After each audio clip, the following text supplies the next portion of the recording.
누가복음 21장 29절부터 38절 한 절씩 교독하겠습니다.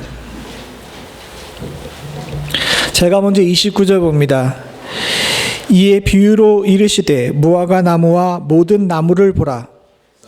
면 너희가 보고 여름이 가까운 줄을 자연히 아나니 이와 같이 너희가 이런 일이 일어날 것을 보거든 하나님의 나라가 가까운 줄을 알라. 진실로 너희에게 말하노니 이 세대가 지나가기 전에 모든 일이 다 이루어지리라. 천지는 없어지겠으나 내 말은 없어지지 아니하리라. 그렇지 않으면 방탕함과 술취함과 생활의 염려로 마음이 둔하여지고 뜻밖의 그날이 덕같이 너에게 임하리라. 이날은 온 지구상에 거하는 모든 사람에게 임하리라. 이러므로 너희는 장차 올 모든 일을 능히 피하고 인자 앞에 서도록 항상 기도하고 깨어있으라 하시니라. 예수께서 낮에는 성전에서 가르치시고 밤에는 나아가 감람원이라 하는 산에서 쉬시니 모든 백성이 그 말씀을 들으려고 이른 아침에 성전에 나가더라. 아멘. 우리가 지난 3주 2월 달에는 누가복음 21장을 통해서 시대를 지혜롭게 사는 방법에 대해서 함께 나누고 있습니다. 그러나 2주 전이면 아주 먼 옛날이죠. 그죠? 그래서 여러분들 어떤 말씀을 나누는지 기억을 못 하실 것이 확실합니다. 그죠?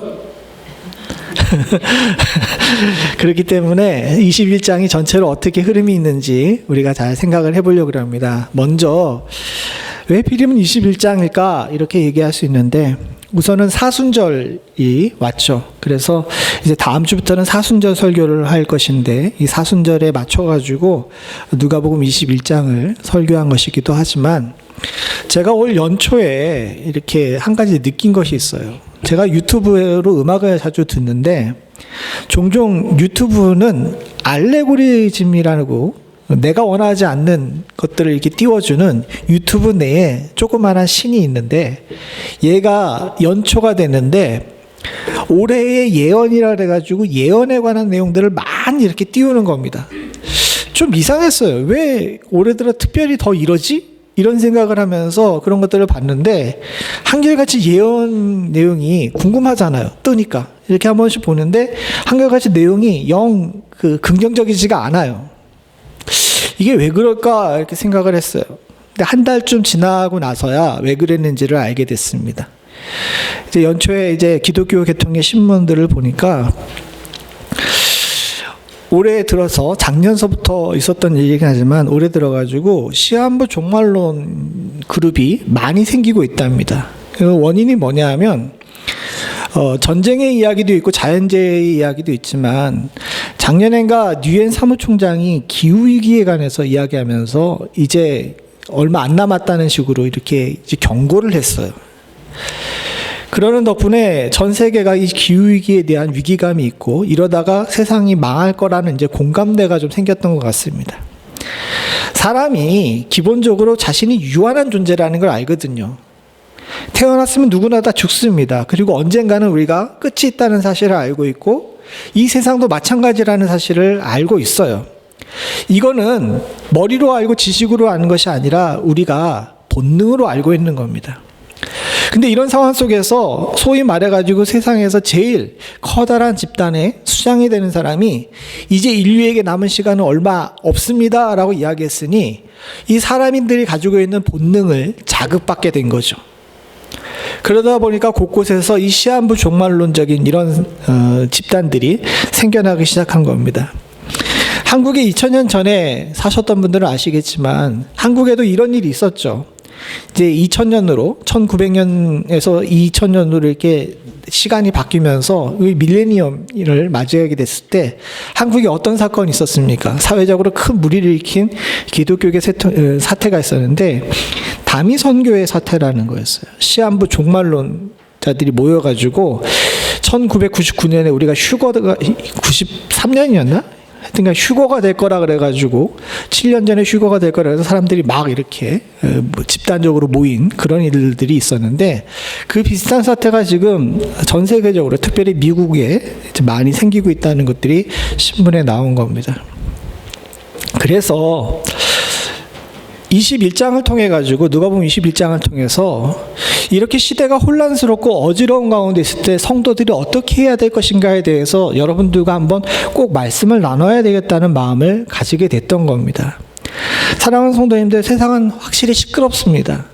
지난 주일날에는 텍사스에 있는 아주 유명한, 미국 내에서 5손가락 안에 끼는 교회 중에 하나인 교회에서 총기 사고가 일어났죠.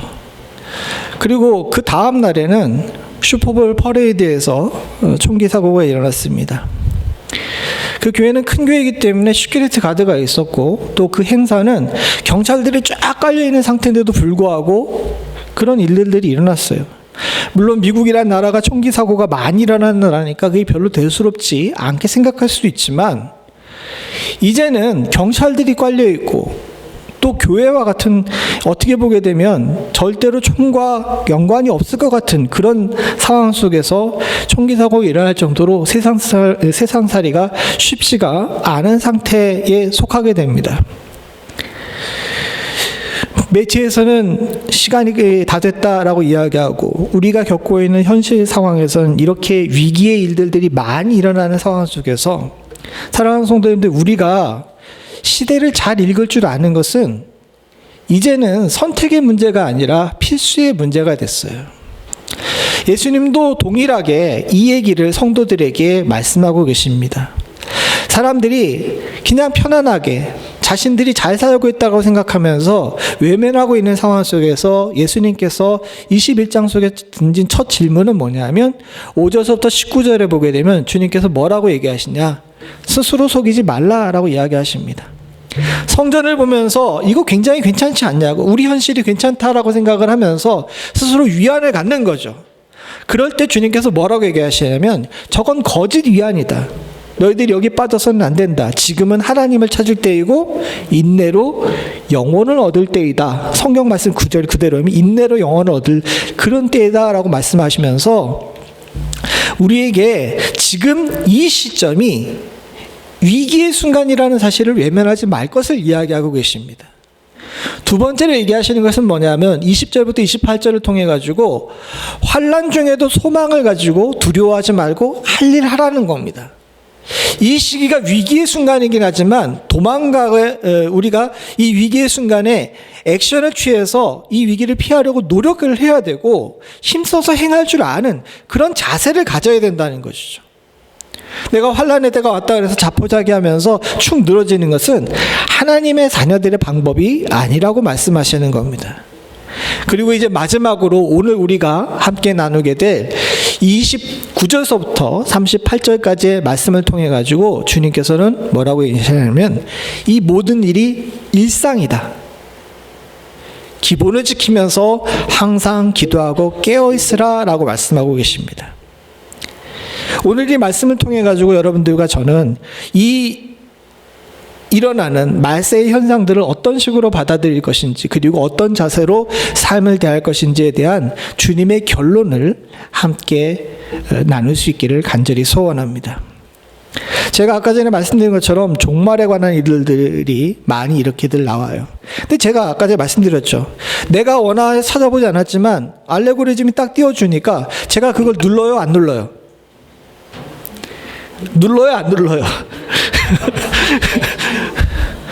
목사라면 이거 안 눌러야지 정상일 거라고 여러분들 생각하시지만, 제가 눌렀을까요, 안 눌렀을까요? 이게 본능이에요. 아까 제가 말씀드린 것처럼 사람의 본능이 그렇게 간단하고 쉽지가 않습니다. 머리로는 알아요. 이런 것들이 사상 사람들이 얘기하고 있는 자신들의 생각이라는 것, 이미 나한테는 여기 정답이 있다는 사실을 알고 있고 정답도 알고 있음에도 불구하고 거기에 이렇게 딱 누르는 것이 사람의 본능이라는 겁니다. 이걸 참 놓기가 쉽지가 않아요. 근데 주님께서는 얘기하십니다. 그게 본능이기 때문에 그걸 무시하진 않으세요. 그러나 사랑하는 성도님, 주님께서 항상 말씀을 통해 가지고 계속 경고하시는 것이 있는데, 과한 관심이나 집착은 잘못된 것이라고 이야기하시죠. 예수님의 시대에도 많은 사람들이 예수님이 이 천국에 관해서 이야기하고 또 심판에 관해서 말씀하시니까 사람들이 와서 주님한테 물어봐요. 그럼 주님, 언제가 그때입니까? 라고 물어보죠. 그 주님이 뭐라고 대답하십니까? 시와 때는 아버지께서만 하신다. 내가 알 수 있는 문제가 아니다라고 말씀하시죠. 그런데도 불구하고 주님께 계속 말씀하십니다. 이게 사람의 본능이에요. 그러나 주님께서는 이런 과한 집착과 과한 관심이 잘못된 판단이나 두려움을 낳을 수 있다는 사실을 알고 계셨습니다. 그래서 주님께서 오늘 본문에 우리들에게 이와 같은 판단력이 떨어질 수밖에 없는 과한 집착과 관심이 아닌 다른 방법으로 이 종말에 접근하라고 우리들에게 알려주세요. 그러시면서 우리들에게 예로 드신 것이 있는데, 그게 뭐냐면 무화과 나무와 나무입니다. 우리가 읽은 본문이긴 하지만 지금 앞에 뜬 본문은 표준 세번역의 본문이니까 다시 한번 읽어보길 원합니다. 제가 먼저 29절 읽습니다. 이에 비유로 이르시되 무화과 나무와 모든 나무를 보라. 여름이 하고 여름에 가까운 줄을 자연이 아니하라. 이와 같이 너희가 이런 일이 일어난 것을 보거든 하나님의 나라가 가까운 줄을 알라. 진실로 너희에게 말하노니 이 시대가 전하기 전에 모든 것이 다 이루어지리라. 함께 읽겠습니다. 천지는 없어지겠으나 내 말은 없어지지 아니하리라. 조금 다르긴 하지만 좀 편안하게 표준 세번역으로 여러분들과 함께 이 본문을 나눴습니다. 여기서 주님께서는 세 가지를 이야기하고 계세요. 첫 번째는 뭐냐면, 나무에 나는 잎으로 말미암아 계절을 구분하듯이 여러 징조를 보며 때가 가까웠다는 사실을 알아야 된다는 겁니다. 여러분, 한국 사람들은 봄이 온다는 걸 어떻게 알아요? 예? 나무에 싹이 나는 거? 대충 보게 되면 꽃이 피면, 특별히 개나리와 철쭉이나 목련이 피게 되면 봄이 온다라고 생각을 하죠. 왜냐하면 한국의 기후 안에 우리의 식생의 풍토를 보게 되면 봄이 왔을 때 제일 먼저 개나리가 화사하게 펴요. 얘는 잎도 나기 전에 먼저 꽃부터 피우려고 그러는 아주 이른 전령이기도 합니다. 그래서 꽃이 피면 봄이 온다가 한국 사람들의 관념이에요. 근데 이 이스라엘 사람들은 조금 달랐습니다. 이스라엘에는 겨울에 우기예요. 그리고 여름에 건기가 되는데, 이 사람들한테는 봄보다 여름이 굉장히 중요해요. 우리가 봄이 중요한 이유는 뭐냐면, 우리 농경민족이기 때문에 이제 파송할 때가 가까워지는 문제이기 때문에 개나리가 피가 되면 모판을 놔야 되거든요. 그래서 그게 굉장히 중요한데, 이스라엘 백성들에게는 마찬가지로 여름이 언제 오는지가 굉장히 중요합니다. 그래서 여름을 구분하는데, 여름을 구분한 이 사람들의 방법이 뭐냐면 무화과 나무에 잎이 나는 거예요. 이 무화과 나무가 되게 묘한 게 뭐냐면, 다른 나무가 다 잎을 낸 다음에도 잎을 내지 않아요. 그러다가 우기가 완전히 끝나고 건기가 들어가기 직전에, 즉 여름이 오기 직전에 이 무화과 나무에 잎이 납니다. 그래서 우리 본문에는 싹이 나며라고 얘기했는데, 제가 표준 세번역을 읽은 이유가 뭐냐면, 표준 세번역에는 이게 잎이라고 나와 있거든요. 그래서 잎이 나게 되면 여름이 가까운 것을 자연스럽게 알 수가 있게 되는 거죠. 주님께서 이 말씀을 하신 이유는 뭐냐면, 사람이 나무나 여러 자연현상을 보면서 계절이 온다는 사실을 아는 것처럼 우리가 여러 징조를 보게 되면 때가 왔구나라는 걸 알라는 겁니다. 근데 여러분들이 계절을 좋아하는 계절이 있잖아요. 여러분들 겨울 좋아하십니까? 왜 노라고 단번에 얘기해. 난 제 생일이 겨울이라 되게 겨울을 좋아하는데. 근데 겨울이 이렇게 왔는데, 제가 겨울이 좋다고 해가지고 봄이 오는 걸 막을 수 있어요? 없죠. 반대로 봄을 좋아하시는 분들이 봄이 좋고 여름이 너무 더워가지고 싫은데 여름이 오는 걸 막을 수가 있어요? 없습니다. 계절이 지나가는 걸 막을 수가 없는 것처럼 우리에게 일어나는 이 말세의 일들 같은 경우, 마지막 때가 가까우는 것은 인간의 힘으로 막을 수가 있는 일이 아니에요. 이런 걸로 고민하고 아웅바둥하는 것은 어리석은 일입니다. 그렇기 때문에 이런 일들이 자연스러운 일이라는 사실에 대해 받아들일 줄 알아야 된다는 것이죠. 그걸 두 번째 얘기하고 있습니다. 이런 일들이 자연스러운 일임을 알고 너무 큰 두려움이나 자포자기에 빠지지 말아야 되는 거예요.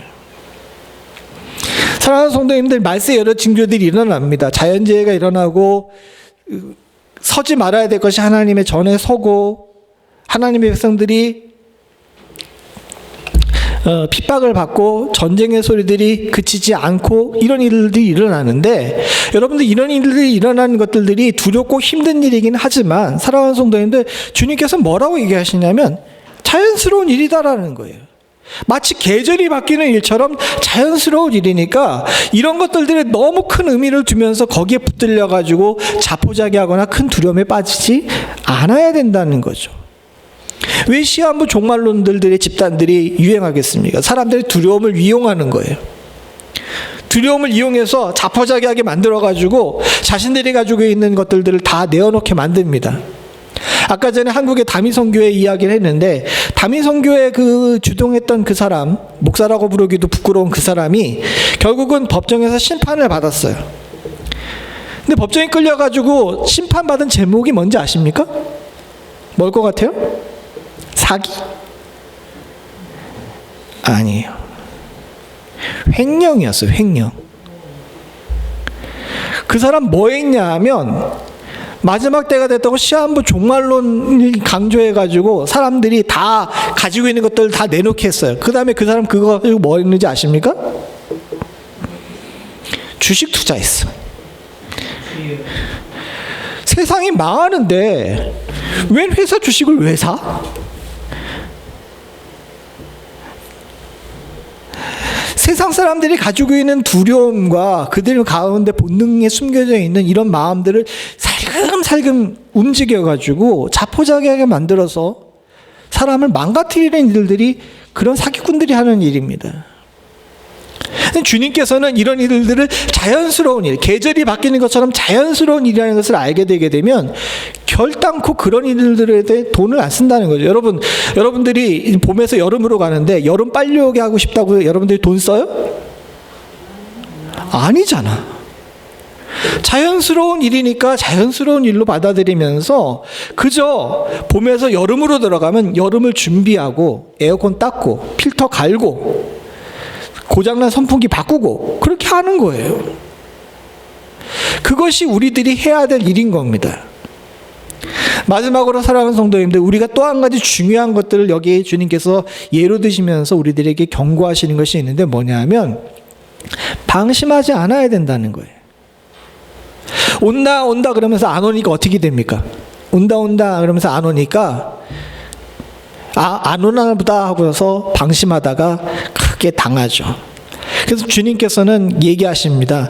천지는 없어지겠으나 지금 내가 하고 있는 이 말은 결코 없어지지 않을 것이다. 온 지구에 있는 모든 사람들이 반드시 겪을 일이니까 방심하지 말라고 우리들에게 강조하고 계시는 겁니다. 사랑하는 성도님들, 마지막 때가 가까우는 것은요, 굳이 지진이 일어나거나 가뭄이 들거나 전쟁이 일어나거나 사람들이 총을 들고 설친다 그래가지고 빨리 오거나 늦게 오는 것이 아닙니다. 그것은 하나님께 속한 일이죠. 그러나 동시에 우리들이 기억해야 되는 것이 있는데 뭐냐면 성도는 지혜롭고 성숙해야 돼요. 시대가 혼란스러울수록 중심을 딱 잡고 이 일이 주님께서 허락하신 자연스러운 일인 것을 알고 마음이 흔들리거나 다른 사람들의 이야기에 유혹에 넘어가거나 여러분들 하나님 말씀 위에 다른 것들에 귀 기울여서는 안 되는 줄로 믿습니다. 그런 의미에서 미리 경고할게요. 제가 서선일 목사가 다음 주에 예수님이 온다 그러면서 헛소리하면 어떻게 된다고요? 믿지 않는 게 아니라 강단에서 끌어내려야지. 정신이 나간 거야 그건. 사랑하는 성도님들, 주님께서는 성도들이 지혜롭고 담대한다는 것기를 원하셨어요. 제가 누차 강조하는 일인데 시대가 지금 어지럽기 때문에 성도들이 연약해질 수 있습니다. 절대로 우리가 그런 일에 연약해지서는 안 될 줄로 믿습니다.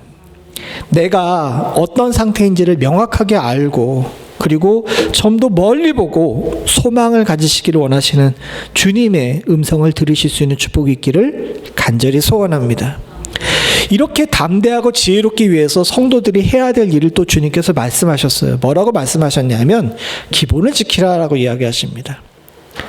34절을 같이 봅니다. 시작. 너희는 스스로 조심하라. 그렇지 않으면 방탕함과 술 취함과 생활의 염려로 마음이 둔하여지고 뜻밖의 그날이 덕과 같이 너희에게 임하리라. 사랑하는 성도님들, 조심하라고 주님께서 말씀하고 계세요.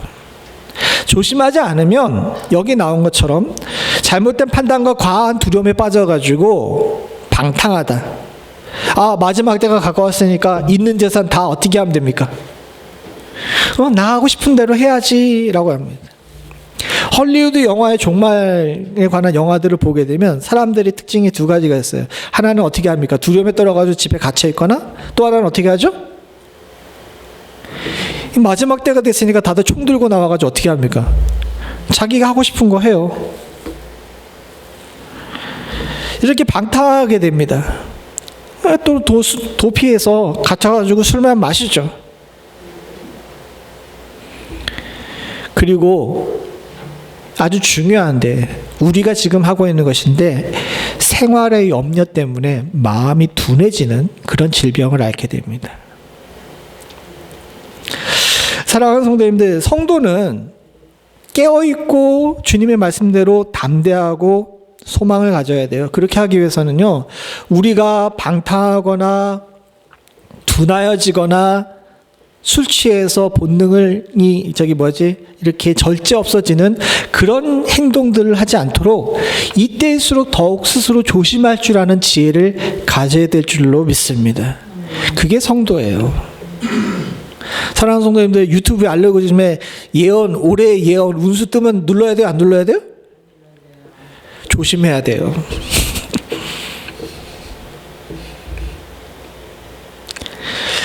인간은 약하기 때문에 다른 사람들 옆에서 자꾸 그런 얘기를 하게 되면 그것 때문에 마음이 둔해지거든요. 주님은 그걸 지금 우리들에게 누차 경고하고 계십니다. 사실 제가 말씀은 안 드렸지만 예수님 시대에도 이렇게 주님 오실 날이 가까웠다고 시한부 종말론 얘기하는 사람들이 많았어요. 실제로 세례 요한이 처음 말씀을 증거할 때 뭐라고 얘기합니까? 회개하라. 그 다음이 중요하죠. 천국이 가까웠느니라. 그 말씀이 먹힌 이유가 뭐냐면 그 당시 세례 요한이 얘기했던 그런 얘기들을 하는 사람들이 많았기 때문입니다. 근데 세례 요한이 얘기한 회개하라 천국이 가까웠느니라는 주님이 오시는 메시아이신 예수 그리스도가 오시는 것을 예비하는 소리였지만 그 외에 다른 거짓 선지자들은 대부분 다 천국이 가까웠다라고 이야기하는 것은 이제 로마 제국이 망할 거다, 세상이 망할 거다 얘기하고 있는 속임수였어요. 그런 말들이 아주 넘치는 시대에 주님께서 사역을 하신 겁니다. 이런 상황 속에서 주님께서는 성도들이, 복음을 가지고 있는 성도들이 마음이 둔해져서는 안 된다라고 이야기하시고 계시는 겁니다.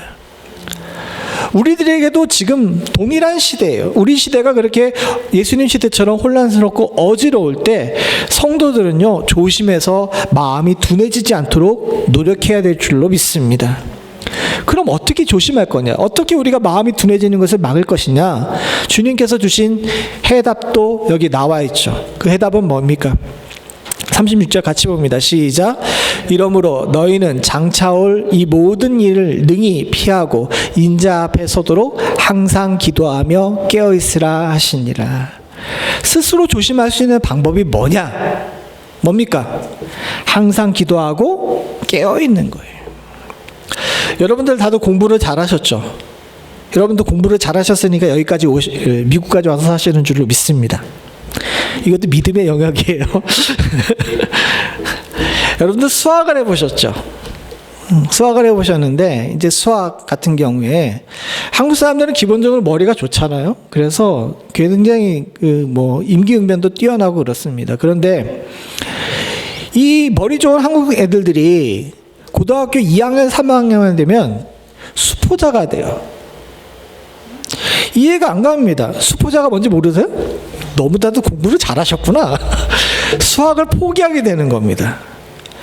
그렇게 영어도 잘하고 암기 과목들을 잘하는 애들들이 왜 하필이면 수학만 포기할까요? 왜 그래요? 나는 수학을 포기해 본 적이 없어서 몰라요. 이런 얼굴들로 나를 쳐다보고 계시는데 기초가 없어서 그래요. 애들은 머리가 좋고 굉장히 임기응변도 뛰어나고 응용도 잘하는데 기본적으로 얘들이 잘못하는 것이 있는데 뭐냐면 더하기 빼기 곱하기 나누기는 할 줄 알아도 그 다음에 인수분해나 2차 방정식이나 3차 방정식을 잘 못하기 때문에 그렇습니다. 제가 어떻게 잘하냐군요. 제가 젊었을 때 과외로 돈 좀 벌었거든요. 과외하면서 애들한테 시험지를 내주고 나서 딱 보게 되면 수학을 잘못하는 애들의 공통적인 특징이 있는데 뭐냐? 기본기가 없어. 신앙생활도 마찬가지입니다. 우리가 마지막 때가 오게 되면 임기응변이 중요해요. 지혜롭게 행동한다는 것은 그런 뜻입니다. 그러나 사랑하는 성도님들, 임기응변도 기초가 없으면, 기본이 없으면 안 돼요. 주님께서는 지금 그걸 얘기하고 계시는 겁니다. 지혜롭게 이 위기의 순간을 잘 이기고 나가려면 항상 깨어서 지혜롭게 행할 줄 알아야 되기도 하지만 제일 중요한 게 뭡니까? 기본을 해야 되는 거예요. 기본이 없게 되게 되면, 기본기가 충실하지 않으면 아무리 많은 것을 알아도, 아무리 내가 똑똑해도, 아무리 임기응변이 뛰어나도 위기의 순간을, 생명을 구할 수가 없어요. 예를 들어 배가 지나가다가 물에서 파선을 했습니다. 이제 배를 탈출해야 돼요. 근데 마침 저기 앞에 보니까 조그마한 무인도가 있어. 그럼 기본적으로 알 수 있죠. 배가 부서졌으니까 어떻게 해야 돼요? 무인도로 가야 돼. 근데 무인도로 가면 수영해서 가야 되죠. 근데 문제가 있네. 내가 저기를 가야 된다는 걸 아는데 내가 뭐를 못해? 수영을 못해. 이게 똑같은 거예요. 이 사람이 누군지 아십니까? 이름까지 써놓고서 누군지 아냐고 물어보네. 데카르트입니다. 데카르트. 아주 유명한 철학자예요. 너 자신을 알라고 한 소크라테스가 철학의 아버지라 그러게 되면 나는 생각한다, 고로 존재한다라고 얘기한 이 데카르트가 근세 철학의 아버지예요. 이 사람 굉장히 똑똑했습니다. 철학만 잘한 것들이 아니라 수학도 잘하고 기타 인문학에도 굉장히 지혜로웠던 사람이에요. 근데 이 사람이 한 가지 약점이 있었습니다. 뭐냐면 저 사람 코 되게 크죠. 그죠? 근데 저 코가 그냥 큰 게 아니라 이 안에 후두염이 심각했어요. 그래서 항상 이게 염증 이렇게 낭이 이렇게 있었습니다. 기본적으로 태어날 때부터 굉장히 약하게 태어났기 때문에 이 사람은 어렸을 때부터 잠자리에 들게 되게 되면 침대에서 점심 전에 못 나왔어요. 몸이 약해가지고 그냥 침대에서 살았던 겁니다. 그런데도 불구하고 지성으로 유명해서 전 유럽에서 이 사람 모르는 사람이 없었어요. 그러다 보니까 어떤 일이 있었냐면 스웨덴에 여왕이 있었는데 크리스티나라는 여왕이 있었습니다. 이 여왕이 데카르트를 갖다가 자기 교사로 데리고 온 거예요. 모셨습니다. 돈을 많이 주고 스웨덴 여왕이 교사로 와주세요라고 이야기하니까 이 데카르트가 거부하다가 갔어요. 근데 스웨덴은 추운 나라예요, 더운 나라예요? 스웨덴을 가본 적이 없으니 대답을 못하지. 추워요. 그런데다가 이 크리스티나 여왕이 굉장히 부지런한 사람이었습니다. 여기 누군지 아시죠? 이 사람이 크리스티나 여왕이고 이 사람이 데카르트예요. 근데 데카르트 얼굴을 딱 봐도 어떻습니까? 시커멓죠. 왜 저렇게 됐을까? 크리스티나 여왕은 되게 부지런하고 성실한 학생이라 새벽 5시부터 일어나가지고 공부하기를 원한 거야. 데카르트는 어떻게 해야 되는데? 점심때까지 누워있어야 되는데 침대 바깥을 못 나가는 사람인데 새벽 5시부터 일어나가지고 공부하자 그러는 아주 거부할 수 없는 학생이 있었던 거예요. 결국 어떻게 됐습니까? 데카르트가 저 스웨덴 여왕의 교사로 간 지 1년도 채 안 돼서 죽었어요. 그냥 내가 여담으로 얘기하는 게 아니라 이 서양사에서 굉장히 유명한 이야기입니다. 만약에 저 여왕이 조금만 덜 성실했으면 데카르트가 안 죽었겠죠. 근데 기본적인 문제는 뭐냐면 데카르트의 지성이 아주 뛰어나고 그가 머릿속에 많은 것을 가지고 있다고 해도 기본적으로 사람이 체력이 없으니까 어떻게 된 겁니까? 그 좋은 머리도 그를 구원할 수가 없었던 거죠. 사랑하는 성도님들, 마지막 때만 되면 될수록 기본이 중요해요. 기초가 충실해야 돼요. 맨날 하는 얘기 같지만 교회 나와서 목사가 맨날 하는 얘기가 여러분들 기도하십시오, 여러분 말씀 보십시오 라고 얘기하는데 지겹죠? 안 지겨우십니까? 우리 성도님들은 너무 착해가지고 이런 말씀을 들어도 안 지겨울 수 있지만 사랑하는 성도님들, 이게 우리들에게 있어서는 진짜 위기의 순간에 내세울 수 있는 유일한 겁니다. 여러분들과 저는 이 마지막 때에 더욱 기초에 충실할 수 있는 은혜가 있기를 간절히 소원합니다.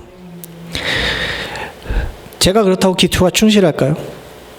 웃기는 얘기지만 데카르트 뭐라고 욕할 게 아니야. 올해 들어가지고 좀 건강을 챙기려고 줄넘기를 이제 시작을 하려고 줄넘기를 샀습니다. 제가 요즘 줄넘기 몇 번이나 할 것 같아요?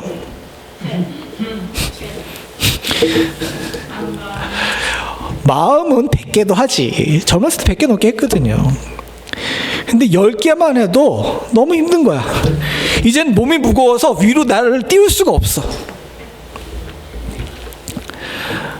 하얗게 되면서 그걸 합니다. 제가 며칠이나 했을까요? 올해는 꼭 운동을 해야지 하고 줄넘기를 하고서 줄넘기를 했는데 제가 며칠을 하고 말았을까요? 예, 일주일을 못했습니다. 아는데, 기초가 충실한 걸 아는데 왜 사람들이 수학을 포기하고 제가 왜 운동을 포기했을까요? 이게 실천이 잘 안 되기 때문에 그래요. 제가 여기서 큰소리 빵빵 치면서 기도하고 말씀 보라 그러는데 여러분들 속으로 생각하시겠죠. 너부터 잘해라. 맞습니다. 그런데 다행스럽게도 이 말씀을 하신 분이 누구세요? 지금 이 말씀, 여러분 항상 기도하고 깨어있으라고 말씀하신 분이 누굽니까? 예수님이에요. 예수님은 실천하셨을까 안 하셨을까? 얼마나 좋은 선생님이세요. 저는 큰소리 빵빵 쳐도 제대로 못하지만 예수님께서는 하시고 실천하셨거든요. 어떻게 실천하셨냐 하면 37절 같이 한번 읽어봅니다. 시작. 예수께서 낮에는 성전에서 가르치시고 밤에는 나가 감람원이라는 산에서 쉬시니. 감람원이라고 그랬는데 밑에 공동번역에 나와 있지만 올리브산이라고 얘기하죠. 올리브산. 이게 감람산에 올라가신 거예요. 감람산에 가셔가지고 이제 지내셨습니다. 예수님의 행동 패턴이 두 개로죠. 낮에는 뭐 했습니까? 가르치시고 밤에는 뭐 하셨어요? 기도한 거 어떻게 하셨어? 먼저 낮에서 가르치신 걸 생각해 봅시다. 사랑하는 성도님들, 지금 이 누가복음 21장 상황이 언제냐 하게 되면 예수님이 돌아가시기 일주일 전이에요. 예수님이 본인이 돌아가실 것 다 알고 계셨고 이미 제자들에게 예언까지 한 상태입니다. 여러분, 내가 죽을 날이 일주일밖에 안 남았으면 뭐 하겠어요? 종말을 앞에 두고 물건을 다 팔아가지고 자기 하고 싶은 거 하면서 방탕하게 사는 사람들과 술 취하는 사람들과 마음이 둔해진, 염려로 마음이 둔해진 사람들이 있는데 주님은 어떻게 하셨어요? 자기 살 날이 일주일밖에 안 남았다는 걸 아시면서 뭐 하신 거예요? 하시던 대로 본인의 소명대로 가르치시는 일을 열심히 하셨습니다. 얼마나 열심히 잘 가르치셨는지 그 가르치심 때문에 38절에 보니까 어떻게 하십니까? 어떻게 됐어요? 사람들이 그 말씀 들으려고 새벽부터 성전에 찾아온 거예요. 얼마나 사역을 열심히 하셨으면 자기 죽을 날이 일주일밖에 안 남았는데. 기본적으로 사랑하는 성도님들, 저와 여러분들은 다 이 땅에서 소명 받은 사람들입니다. 여러분들이 받은 직업이 하나님께서 여러분들이 주신 소명이에요. 집에서 가사 일을 하거나 세탁소를 하거나 뷰티 서플라이를 하거나 기타 여러 가지 일들을 하고 우리 직장에서 일하는 일들 다 여러분들에게 하나님께서 주신 소명인 줄로 믿습니다. 그리고 마지막 때가 가까우면 이 소명에 더 어떻게 해야 되는 거예요? 더 충실하셔야 돼요. 열심히 가정을 섬기시고 여러분들의 사업에 충실하시고 교회 일에 열심을 내시는 것이 지금 마지막 때가 가까울수록 더욱 우리가 힘써 행해야 될 때입니다. 왜? 심판 날이 가까웠거든. 주님께서 물어보실 거거든. 이 세상이 끝나면 주님께서 물어보십니다. 선영아, 너 어떻게 살다 왔니? 아버지, 주님 오실 날이 가까워가지고요, 제가 그냥 되는 대로 살았어요. 이렇게 얘기하실 거예요? 아니에요. 그렇게 할 수 없어요. 주님께서 본을 보이신 것처럼 끝까지 자신이 할 일을 놓지 않고 최선을 다할 줄 아는 것이 바로 우리들이 살아야 될 방법인 줄로 믿습니다. 그리고 또 한 가지 이야기하셨죠. 밤에는 어떻게 하셨어요? 감람산에 가서 머무셨어요. 그런데 감람산에서 뭘 하셨냐? 여러분들은 지혜로 와서 이미 알고 계시지만 성경에 누가복음 22장, 이 다음 장에 가보게 되면 감람산에 가셔서 주님 뭐 하셨냐? 습관을 따라서 감람산에 가셔가지고 기도하셨어요. 얼마나 기도를 열심히 하셨는지 44절 같이 봅니다. 22장 44절입니다. 시작. 예수께서 힘쓰고 애써 더욱 간절히 기도하시니 땀이 땅에 떨어지는 핏방울같이 되었더라. 땅에 떨어지는 핏방울처럼 땀을 흘리면서 힘쓰고 애써서 더욱 간절히 기도하셨던 겁니다. 이게 지금 항상 기도하고 깨어있는 주님의 자세였어요. 말씀을 마치려고 합니다. 심판의 때가 가까우고 멸망의 때가 가까웠다는 건 제가 처음에 말씀드린 것처럼 누구나 다 본능적으로 알아요. 유엔 사무총장이 기후위기를 얘기하면서 지구의 시간이 얼마 안 남았다고 얘기해도 그 사람이 그렇게 얘기 안 해도 다 알 수 있어요. 진짜 중요한 건 뭐냐면 멸망의 때가 가까우고 마지막 때가 가까웠다는 걸 아는 것도 중요하지만 내가 어떻게 사느냐가 더 중요한 일입니다. 시와 때는 하나님께 속한 일이기 때문에 몰라요. 내일 당장일 수도 있지만 100년, 1000년, 만년 뒤에 그런 일들이 일어날지 그건 모르는 일입니다. 그게 중요한 것이 아니에요. 진짜 중요한 건 뭡니까? 스스로 조심하면 내가 어떻게 살 것인지가 진짜 중요한 일이에요. 그리고 주님께서는 그걸 우리들에게 본으로 보이셨어요. 본인이 십자가에 박힐 날이 일주일밖에 안 남았다는 사실을 알고 계시면서도 하시던 일 열심히 하셔서 더욱 충실히 일하셨고 하시던 기도 더욱 열심히 하셔가지고 애써서 기도하셨습니다. 지금 주님께서 우리들에게 원하시는 것, 제게 원하시는 것도 바로 그것인 줄로 믿습니다. 저는 저의 일, 목회를 열심히 하고 여러분들은 여러분들의 일, 여러분들의 생각과 가정을 열심히 지키시고 또한 더불어 우리 모두 사랑하는 성도님들, 말씀에 나온 것처럼 힘쓰고 애써 더욱 간절히 기도하실 수 있는 이 시대를 제대로 읽을 줄 아는 성도님들이 다 되시기를 간절히 축원합니다. 같이 기도하시겠습니다. 하나님 아버지, 예수님의 실천을 본받을 수 있게 하여 주시옵소서. 말로만 가르치신 것이 아니라 몸으로 가셨던 주님의 삶을 배울 수 있게 하여 주시사 시대를 제대로 읽고 준비할 수 있는 저희들 될 수 있기를 간절히 소원합니다. 머리에 든 것 많으나 기초가 부족해서 넘어지는 사람들 되지 않을 수 있도록 주님 도와주시옵고 우리들의 기초는 기도하고 깨어있는 것이 있음을 알고 하나님 이 일에 더욱 열심히 매진할 수 있는 저희들 되게 하여 주시옵소서. 또한 더불어 성실히 주께서 이 세상에 맡겨주신 일도 잘 감당할 수 있는 은혜가 있기를 간절히 소원합니다. 하나님, 때가 가까웠다고 게을러지거나 하나님 마음이 둔해진 없도록 주님 도와주시옵고 주여 저희들에게 맡겨주신 소명, 저희들에게 허락하신 귀한 가정 하나님 소중히 여길 줄 아는 저희들 되게 하여 주시옵소서. 주의 사랑하는 성도들을 붙드시고 은혜 가운데 더욱더 강하게 담대하게 지혜롭게 하실 줄로 믿사옵고 모든 말씀 예수님의 이름으로 간절히 기도드리옵나이다. 아멘.